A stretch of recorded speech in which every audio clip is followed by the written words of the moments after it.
angka kemiskinan kita masih tinggi.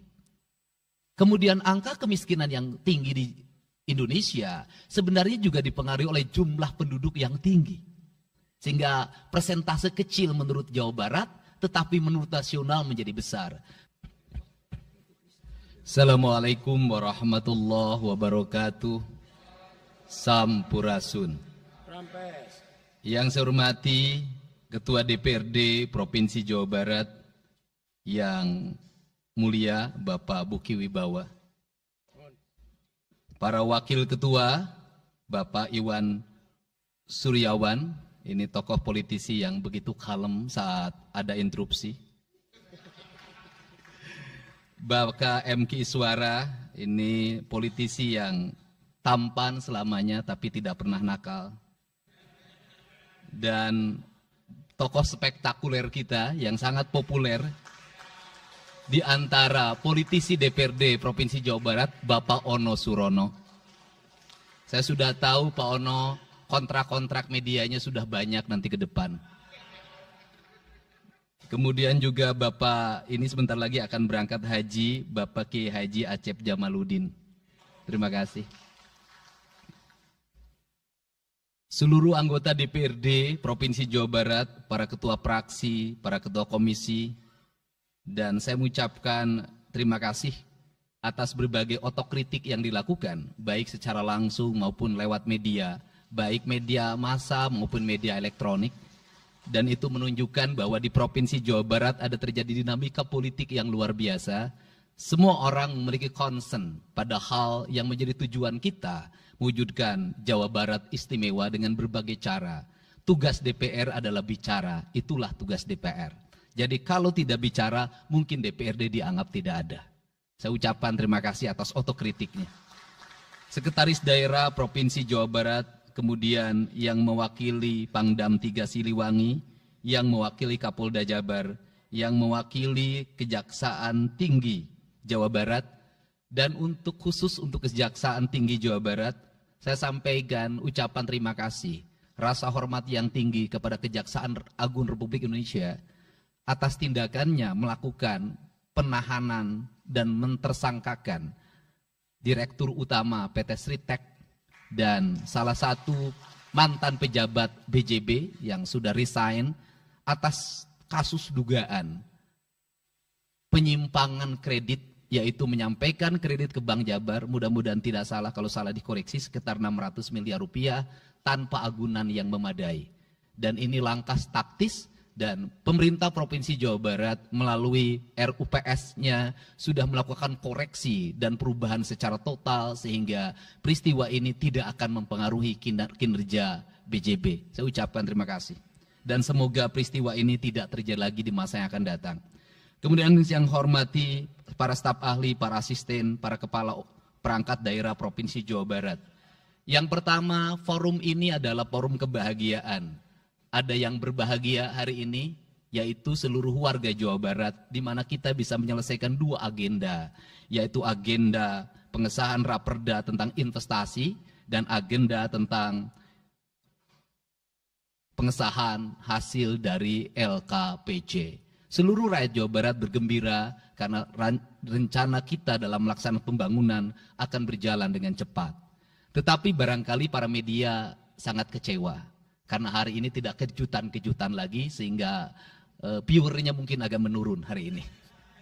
Tetapi kita harus berkorban demi kepentingan rakyat Jawa Barat. Kita kesampingkan viewer, kita kesampingkan komen, kita utamakan kepentingan rakyat Jawa Barat. Sebenarnya konsep pidatonya sudah ada, tetapi saya mencoba menyatukannya. Yang pertama adalah bahwa kita bicara tadi tentang berbagai rekomendasi. Dan rekomendasi itu juga termasuk di dalamnya disahkannya Raperda tentang investasi yang sebentar lagi menjadi perda. Apa sih yang menjadi rekomendasi? Rekomendasi pertama adalah angka kemiskinan yang masih tinggi di Jawa Barat. Tetapi saya usul pada Pak Ketua, ke depan kalau LKPJ sebaiknya para bupati wali kota diundang di seluruh Jawa Barat. Karena Jawa Barat itu pertanggungjawabannya bukan di OPD Jawa Barat. Tetapi seluruh kinerja pembangunan itu ada di Pemkab dan Pemkot serta ada di pemerintah desa. Jawa Barat tidak memiliki rakyat yang terkelola secara langsung karena seluruh pengelolaannya ada di pemerintah kabupaten kota dan pemerintahan desa. Dan saya mohon nanti dipaparkan kemiskinan yang paling tinggi dalam perspektif BPS, dalam perspektif LKPJ dan analisisnya itu di kabupaten mana, bila perlu sampai di desa mana. Kemudian angka investasi tertinggi di kabupaten mana, angka investasi terendah di kabupaten mana, infrastruktur yang berproblem di kabupaten di mana, sehingga semuanya terpetakan dengan baik, sehingga nanti kita bisa mengorkestrasi antara pembangunan Provinsi Jawa Barat, pembangunan kabupaten kota, dan pembangunan desa secara bersama-sama dan berkeadilan. Kemudian yang kedua, bahwa investasi ini menjadi aspek yang utama dalam kinerja pembangunan Provinsi Jawa Barat hari ini. Kenapa? Karena satu, angka kemiskinan kita masih tinggi. Kemudian angka kemiskinan yang tinggi di Indonesia sebenarnya juga dipengaruhi oleh jumlah penduduk yang tinggi.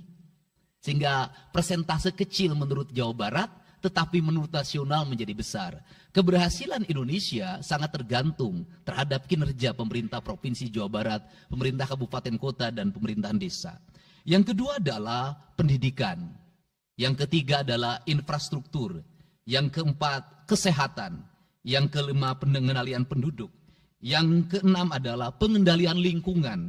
Kemudian yang ketujuh adalah belanja pemerintah yang masih besar. Belanja tidak langsungnya, yaitu belanja untuk kepentingan pegawai. Yang kedelapan adalah pengelolaan aset. Seluruh rangkaian yang menjadi rekomendasi ini adalah tugas kami untuk meneruskan rekomendasinya. Tetapi yakinlah bahwa apa yang kami lakukan selama ini, langkah-langkah yang seringkali kontroversi, langkah-langkah yang seringkali dianggap one man show, langkah-langkah yang seringkali dianggap terlalu sendiri dan terlalu konten, sesungguhnya adalah langkah-langkah menyelesaikan ini semua. Saya memberikan contoh. Kalau saya melakukan operasi terhadap penutupan galian C, penutupan areal-areal pelanggaran terhadap lingkungan, kalau saya mengkoordinasikan terlebih dahulu dengan jajaran saya, bisa jadi operasi saya gagal. Kenapa? Karena begitu rapat, besoknya penambangnya sudah tahu apa yang akan kami lakukan. Sehingga kejutan-kejutan itu dilakukan untuk memberikan efek kejut. Dari efek kejut itu melahirkan viral. Dari viral itu melahirkan atensi yang pada akhirnya hari ini Jawa Barat seluruh penambangan liar bisa diselesaikan secara hukum dan Kapolda memberi atensi yang sangat tinggi. Hari ini Jaksa Agung memberikan perintah kepada Kejaksaan Tinggi untuk melakukan proses pidana bagi siapapun yang melakukan pelanggaran lingkungan dan memberikan kerugian bagi kepentingan masyarakat. Yang kedua, saya sampaikan juga mengenai bagaimana melakukan penanganan terhadap berbagai problem lingkungan yang terjadi. Nilai tukar petani yang menurun, kemudian musibah bencana alam yang tidak berhenti. Perlu kami sampaikan bahwa Gubernur Jawa Barat sudah mengeluarkan peraturan gubernur yang melarang alih fungsi lahan, yaitu larangan alih fungsi hutan, larangan alih fungsi areal perkebunan, larangan alih fungsi sumber-sumber pengairan, larangan air fungsi daerah airan sungai, dan larangan alih fungsi pesawahan. Yang itu harus segera ditindaklanjuti oleh kabupaten kota dengan melakukan evaluasi tata ruang secara menyeluruh. Karena inilah jalan yang terbaik apabila kita ingin melakukan perubahan lingkungan di Jawa Barat.